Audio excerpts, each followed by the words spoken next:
At this point in the series, we have been able to point out that there are two compensation measures. One is the aptitude test and one is the adaptation. Now, in this video, I'm going to compare and contrast the difference between the two, the benefits or the advantages and the disadvantages if you choose to go with any of the two, or if your potential employer is asking you to do any of the two. So for the aptitude test, just as the name implies, it is an exams. So many people are familiar with the UK route where you have to write the CBT in your home country and then you travel to the UK to write the OSCE. In Ireland, both of them is written when you arrive. They will be pre-booked when you are still in your home country, and then you come into the country and take the two exams. But first, you have to pass the CBT before you can write the OSCE exams. So the CBT, to the best of my knowledge, is made up of 150 questions. Yeah, 150 questions, and you have to answer them, at least half of it. I think that's 75. So there are not many people that I know that have failed it, at least till this moment, because just as the name implies, it's like nursing questions, subjectives, objectives. Then there's like a little theory that you're writing which has to do with the maybe VIP scores, or the iNews scores or things like that, according to people who have written them. And then you have to pass before you are allowed to take the OSCE. So most times the CBT may be taken on Saturday, and then on the Sunday is when you were booked for the OSCE. So if you pass, you go on. But if you fail the CBT, then you'll be given an opportunity to resit for the CBT. If you take it the second time and you fail it again, then you have to go and start the process from the beginning to apply for recognition, get a decision letter, and start applying for jobs or book for the exams again. Then let's say you have passed the first part, which is the CBT, then you move on to take the OSCE exams. So the OSCE has 14 stations where you move from one station to the other. It has names like iNews, renal station, chest infection station, and stuff like that. Maybe if I go through the website, I might, do that in a single post, not in a video, just to list out.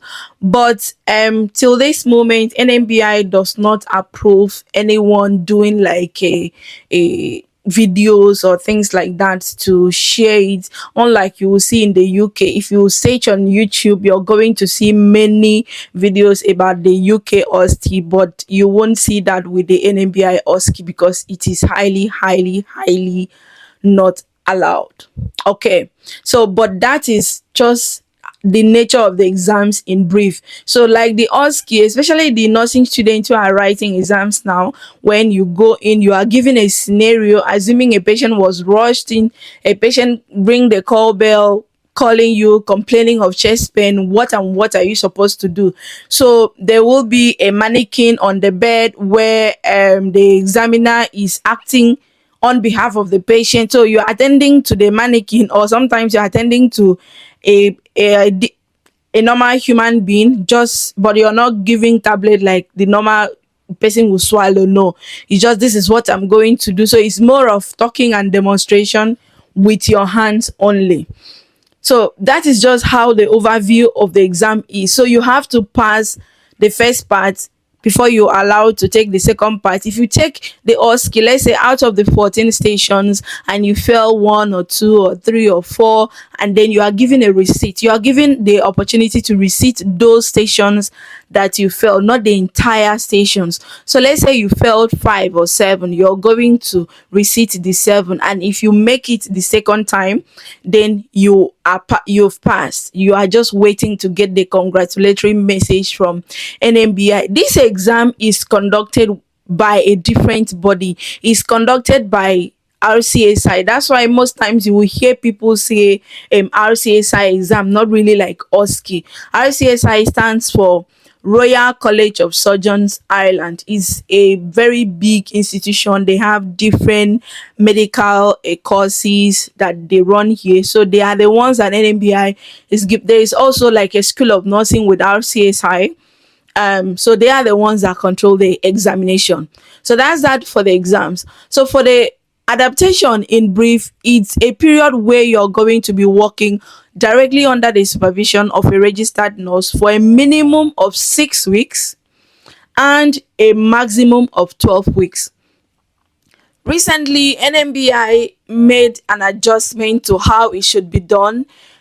So you have 2 weeks of like induction where you are taking for a classroom study. So you will be given lectures in the is just as the classroom setting is. That's how it is. So you're giving lectures where you're giving like introduction to the school, introduction to the Irish culture, how patients are cared for here, how you communication, legal issues, the I news, things that you're going to be seeing in the world, and how the hospital you are working in runs. So you're going to be exposed to all of this, told where you would go if you have issues with payroll, issues with human resources, health, occupational health nurses. Different departments will be coming in to speak to you during these 2 weeks. And at the end of the 2 weeks, one of the days in the 2 weeks, you may be introduced to your own clinical section. Let's say you're going to be working in the surgical department. So maybe one day in that 2 weeks, you will be taking the just to be shown around the unit, the staffs, and the patient. You just walk around and observe what the registered nurses already in the ward are doing. So after the 2 weeks, then the next week will be when you start the main adaptation proper. So you'll be assigned. This varies hospitals to hospitals, but the policy is the same. So you're going to be working directly under every day. So while I say it works hospitals to hospitals, not only hospitals to hospital, it also differs unit to unit, because different unit does different things. Sometimes it could be that you have the same preceptor for like the whole week, or you have the same preceptor for 2 weeks. Sometimes you have different preceptors in different days, but you're giving a logbook, you're giving your induction book, whatever you're learning, you're writing what your challenges are, you're writing them down. So when you are resuming for your adaptation, the first week that you're starting, you have the first initial meeting. That's what it is called. So the meeting is between you, your clinical facilitator, and your ward manager. So in Nigeria, the clinical facilitators are the ones we call preceptors back home. I remember when I was in nursing school, each ward has a preceptor. So it's that same post that they call here clinical facilitator, so that the one in charge of clinical education within the hospital.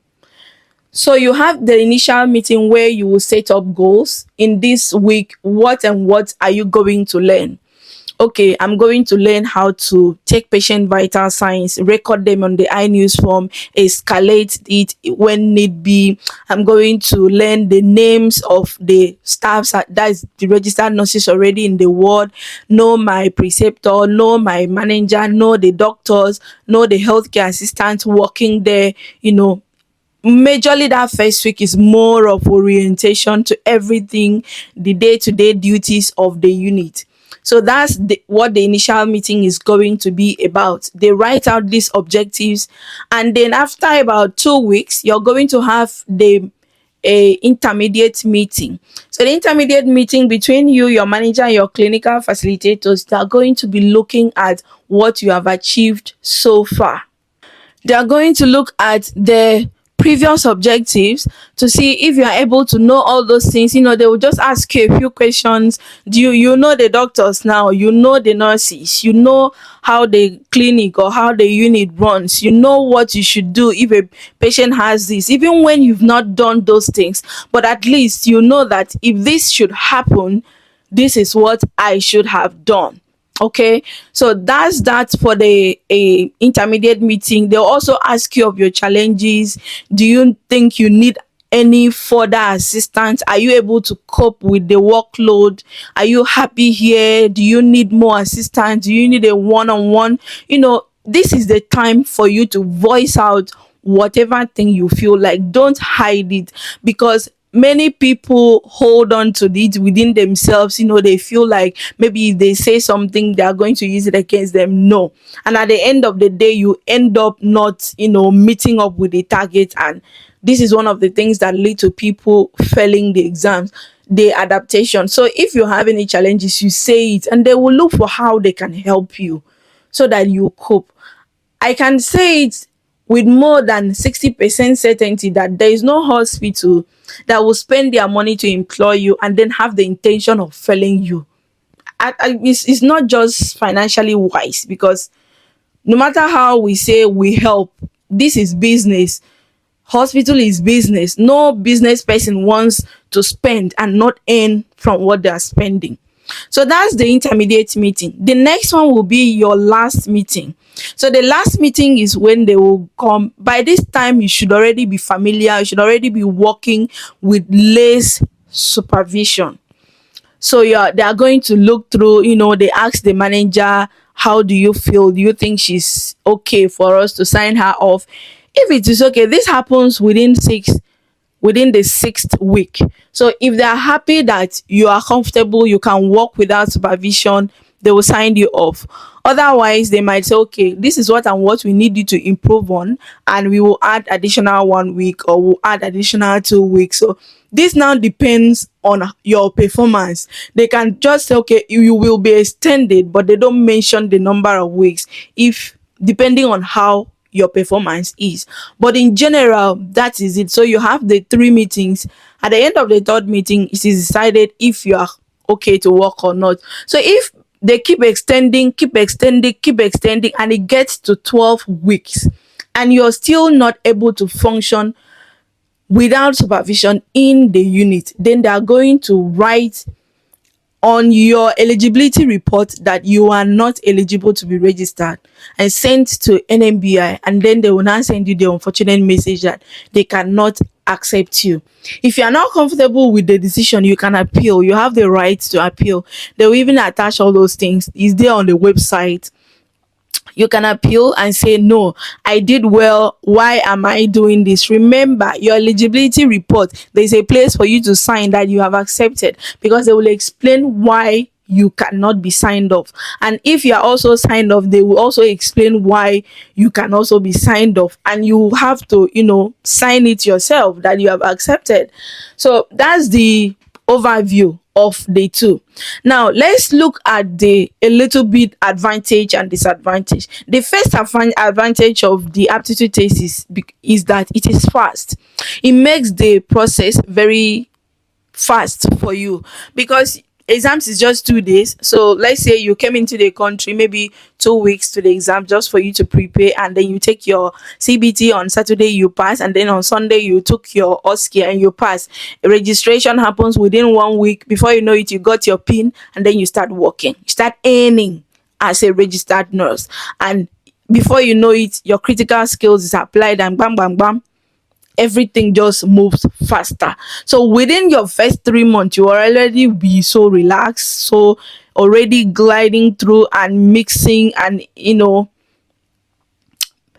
just living your life. Okay, but for the adaptation is very different, especially in some hospitals that insist, or in some wards that insist on you staying till the end of 12 weeks, even when you're doing well. Or let's say you did not do well and you have to keep staying 12 weeks, that's 3 months. So you're already in the country for 3 months without earning as a registered nurse. But if you are working as an adaptation nurse, you will be paid as a student nurse. So you are earning the salary of a student nurse.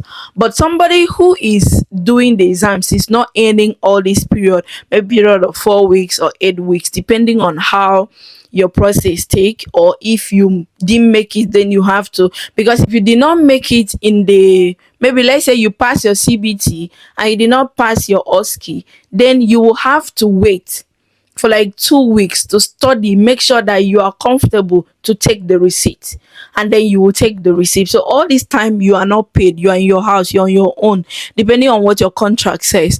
But for the adaptation, at least you're given the stipend. You can, pay your rent from there and then keep yourself busy, and keep yourself going till you are done with the entire thing.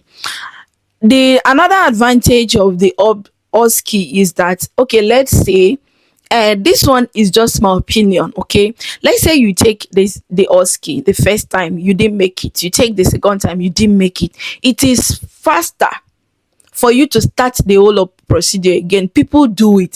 People that fail the OSCE, because they still have more than 3 months left on their visa, so they can legally stay in the country for the next 3 or 4 months to start the whole process of getting their document, doing their recognition all over again, and then they write the exams again. Most people, when they go again the second time, because you've already taken, where you didn't do well, you can actually ask them while you fail, and they will explain why and all those, and then you improve on yourself and write the exams again. It's shorter, especially if you have like support system that book the exams for you. Remember, the OSCE is 2,800 euro. So you can write it again and you continue your life.